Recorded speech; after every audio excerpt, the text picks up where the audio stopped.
তুমি কি শরতের জবা? নিজের লেখা বই অজাগতিক ছায়া থেকে শরতের জবা গল্পটি চলচ্চিত্রের পর্দায় তুলে আনছেন অভিনেত্রী ও নির্মাতা কুসুম শিকদার। একজন একাকী নারীর রহস্যময় জীবনের গল্প শরতের জবা। এটি প্রযোজনা করেছে ইমপ্রেস টেলিফিল্ম ও পহরডাঙ্গা পিকচার্স। অতৃপ্ত প্রেম, আঘাতের পর আঘাত, কিছু অপ্রত্যাশিত মৃত্যু জড়ানো জবার জীবন নানা সময়ে এক এক প্রশ্নের জন্ম দেয়। জবা কি আসলেই খুনি, নাকি অদৃশ্য কোনো শক্তি রয়েছে তার সাথে? এমন সাইকোলজিক্যাল থ্রিলার গল্পে কুসুম শিকদারের চিত্রনাট্যে নির্মিত হয়েছে শরতের জবা। চ্যানেল আই ভবনে এক সংবাদ সম্মেলনের মাধ্যমে আগামী 11 অক্টোবর সিনেপ্লেক্স এবং ব্লকবাস্টারে শরতের জবা মুক্তির কথা তুলে ধরেন।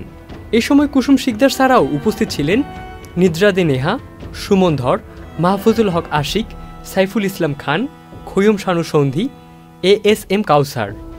এ বিষয়ে নিজের অভিজ্ঞতা জানিয়ে কুসুম শিকদার বলেন, শরতের জবা আমার অজাগতিক ছায়া বইটার একটা গল্প। অজাগতিক ছায়া বইটা বের হয়েছিল 2022-2023 অমরকোষে বইমেলায় তাম্রলিপি ব্যানার থেকে। যেহেতু 2022-এ কোভিড ছিল, খুব রেস্ট্রিক্টেড ছিল বইমেলা, সে কারণে আবার 2023-এ অরিজিনাল এডিশন আবার রিপাবলিশড হয়। এবং শরতের জবা গল্পটা প্রথম প্রকাশিত হয়েছিল ডেইলি স্টারের একটি ঈদ সংখ্যায় 2017 সালে। তো যে কারণে আসলে শরতের জবাকে চলচ্চিত্রে আনার ভাবনাটা, সেটা হলো এই যে 3 বার শরতের জবা আপনাদের সামনে এসেছে, আমার ভক্তরা পড়েছে, পাঠক পড়েছেন, সবাই আমাকে বলেছে যে শরতের জবার মধ্যে একটা থ্রিল আছে, সাসপেন্স আছে, ভৌতিক আবহ আছে, রহস্য রোমাঞ্চ আছে, প্রেম আছে, গান আছে। তারা চান আমি লেখালেখিটা চালিয়ে যাই এবং তারা চান যেন শরতের জবা পর্দায় আসে। তো প্রথমে আমি ভাবছিলাম আসলে যে এটাকে নাটক বা টেলিফিল্ম আকারে কিছু একটা করব। পরে ভাবলাম আসলে শরতের জবার ব্যাপ্তি এবং গভীরতা এত বেশি যে নাটক টেলিফিল্মে করতে গেলে অনেক কিছু মিস হয়ে যাবে, কঠিন হবে কাজটা। তখন আমি সিদ্ধান্ত নিই আসলে যে শরতের জবার চলচ্চিত্রই হবে।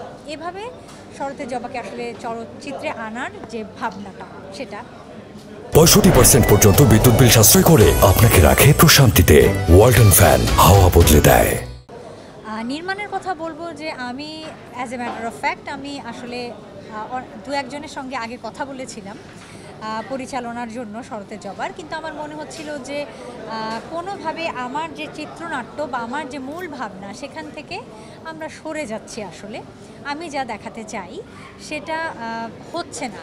আসলে গল্প আর সিনেমার পার্থক্যই এখানে যে গল্পের বইয়ে আমরা একটা লাইন বা একটা প্যারাগ্রাফ পড়লে নিদ্রা হয়তো যেটা দেখবে বা ভাববে, আমি হয়তো সেটা দেখবো না বা ভাববো না, আমাদের স্বাধীনতা আছে। কিন্তু ফিল্মের সীমাবদ্ধতা এখানেই বা মজাটা এখানেই যে ফিল্মে যেটা দেখানো হবে সেটাই আমরা সবাই দেখবো একসাথে। হয়তো ইনার মিনিংটা নিদ্রা একভাবে নেবে, আমি একভাবে নেব, এটা আমাদের স্বাধীনতা।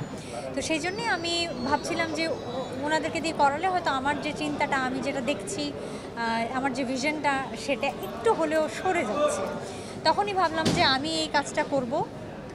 আমার সঙ্গে উপদেষ্টা পরিচালক হিসেবে সুমন ধর ছিল, DOP খায়ের খন্দকার ছিল এবং PU এর কথা বলতেই হয়, কস্টিউম ডিজাইনার। এরা 3 জন আমাকে ভীষণভাবে সাহায্য করেছে, না হলে কঠিন হয়ে যেত কাজটা। কারণ আমি 6 বছর পর অভিনয় করেছি, অভিনয়েরও একটা আনন্দ মিশ্রিত চাপ বা ভয় ছিল।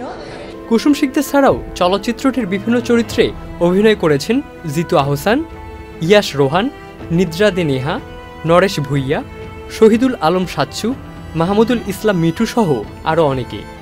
জানা যায় সিনেপ্লেক্স এবং ব্লকবাস্টার প্রকাশের পর পরবর্তীতে এটি আই স্ক্রিনেও মুক্তি দেওয়া হবে। ইবনে সাইদ অঙ্কুর, চ্যানেল আই। তোর কয়টা ভাতের লাগে?